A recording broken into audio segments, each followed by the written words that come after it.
Let's see this question. If A, B, C are in AP, B minus A, C minus B and A are in GP, then A ratio B ratio C.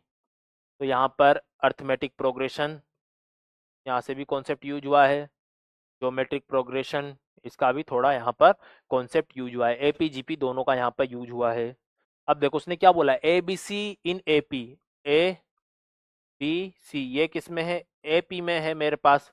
तो ए को मैं बोल देता हूँ ए one plus, sorry ए को बोल देते हैं ए वन, ये मेरा फर्स्ट टर्म है। बी बोल देता हूँ मैं ए वन प्लस डी, और सी को बोल देते हैं ए वन प्लस टू डी, क्योंकि एपी में होगा तो ऐसा ही कुछ होगा। ठीक है, दोनों का जो कॉमन डिफरेंस है वो डी लिख दिया मैंने, है ना, एपी का जो कॉमन डिफरेंस है वो डी लिख दिया। ए बी सी एपी में है तो इसको बोल दिया ए वन, को बोल दिया ए वन प्लस डी, और इसको बोल दिया है ए वन प्लस टू डी। अब जीपी में क्या बोला है, जीपी में है बी माइनस ए सी माइनस बी, बी माइनस ए सी माइनस बी, बी माइनस ए सी माइनस बी और ए, ये किस में है मेरा, जीपी में है।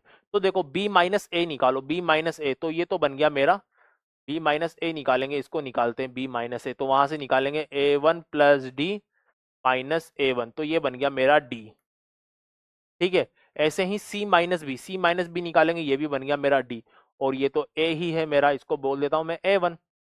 ठीक है, अब ये जीपी में है तो यहां से ऐसा लिख सकता हूं d square equal to d multiply by a one, तो यहां से बनेगा d minus a one equal to zero. तो यहां से जो डी का वैल्यू आएगा वो तो आएगा जीरो।